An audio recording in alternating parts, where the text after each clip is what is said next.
الله أكبر الله أكبر. В середине XIII века папский посол Гильом де Рубрук, путешествуя к великому хану в Каракарум, проезжал мимо Нижнего Поволжья и здесь с удивлением узнал, что на севере от Нижнего Поволжья существует огромная страна, население которой является мусульманами. И не просто мусульманами, а, как он писал, это злейшие мусульмане, которые воюют против язычников. И в западноевропейской латинской историографии утвердилось мнение, что вот с древности в Среднем Поволжье находилось государство, которое имеет исламское, мусульманское население.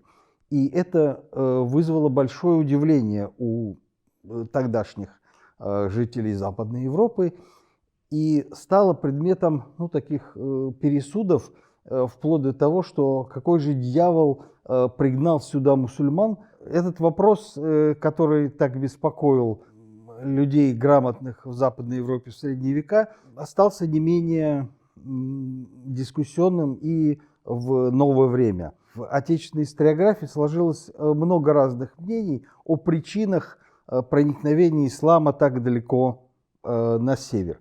Но среди источников, которые могли бы пролить свет, уже в начале XIX века один из казанских профессоров, академик Френ, обнаружил сведения из энциклопедии Якута некого Ахмеда ибн Фадлана, который сообщает о своем путешествии на север, в Поволжье, и о том, что он способствовал распространению ислама в Поволжье.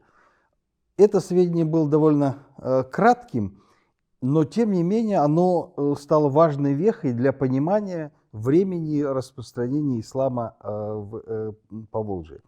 Позднее, уже в 1923 году, Ахмед Заки Валиди в Мешхеде обнаружил большую рукопись, в которой содержался более подробный рассказ вот этого самого Ахмеда ибн Фадлана, скорее всего, какие-то его путевые заметки или доклад, который он представил багдадскому халифу, где подробно рассказывалось о дипломатической истории со многими наблюдениями, которые сделал Ибн Фадлан в стране булгар. Из этого доклада стало ясно, что несколько важных моментов. Во-первых, что к приходу Ибн Фадлана и багдадского посольства, в котором он был секретарем, ислам уже был распространен на территории Среднего Поволжья.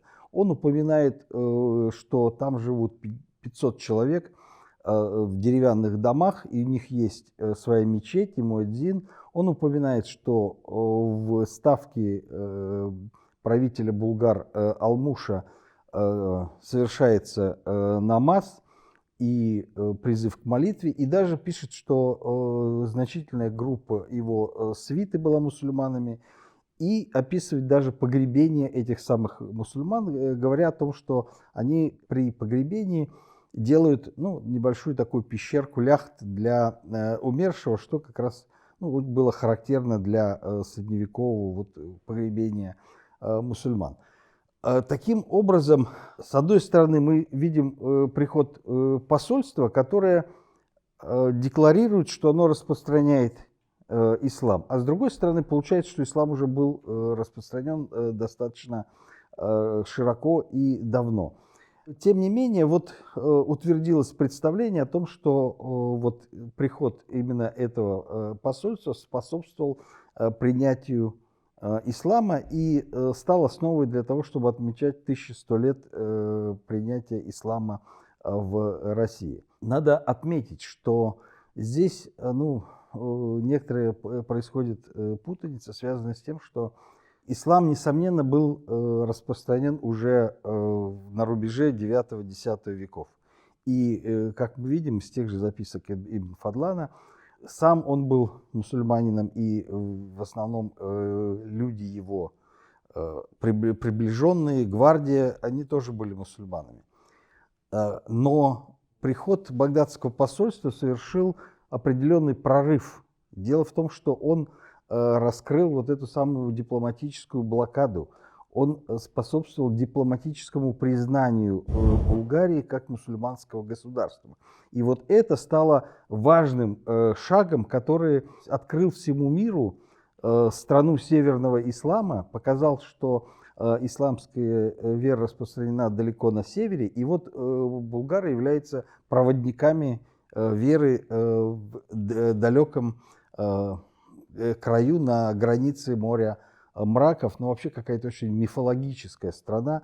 С этого момента все энциклопедии ислама писали уже о Среднем Поволжье и Булгарии как мусульманской стране. Вот это самое дипломатическое признание Булгарии как мусульманской страны и является той отправной точкой, почему мы можем говорить, что посольство сыграло вот такую важную роль в распространении не сколько самого ислама, сколько представлений о том, что свет ислама достиг и далеких стран севера. Возникает вопрос, а какие же причины способствовали тому, что ислам распространился в Среднем Поволжье? Среди многих нужно отметить важную экономическую причину. Дело в том, что Булгария находилась на как бы пересечении многих торговых путей. С одной стороны, это северное ответвление Великого Шелкового пути, это Великий Волжский путь из Балтики в страны ислама, это Камский путь, который вел из Зауралья в Булгарию. И вот средоточие всех этих торговых путей способствовало тому, что именно булгары взяли контроль торговли с странами ислама, прежде всего с державой саманидов в Средней Азии. И именно из территории саманидов сюда начинают приходить проповедники, селиться мусульмане, и постепенно ислам распространяется на этой территории. В преданиях, которые сохранились в некоторых остатках булгарского историописания, сохранились сведения о том, что ислам получил распространение благодаря какому-то факиху из Бухары. Позднее, уже в XII веке, там это обросло некоторыми подробностями, такая описана мифологическая история принятия ислама. Но здесь для нас важно именно направление того, что ислам распространяется из Средней Азии. Ну и действительно, судя по всему, что писал один из авторов, сам живший в Болгарии в середине XII века, Аль-Гарнати, он пишет, что булгары-мусульмане и следуют заветам Абу Ханифы. То есть вот то, что ханифитский ислам распространился в Булгарии, это является как раз наследием вот среднеазиатского ислама и государства, связи его с государством саманидов. Другая причина – это, несомненно, такой важный узел политических причин. Дело в том, что Булгария, разбогатев на вот этих торговых операциях, хотела освободиться от власти хазарского кагана. В это время в хазарском каганате распространяется, ну, среди верхушки, по крайней мере, иудаизм. Для того, чтобы противоборствовать, для того, чтобы найти какую-то отправную точку, найти каких-то влиятельных союзников, нужно было выбирать какую-то другую веру. С одной стороны, это могло быть в то время или христианство, или ислам.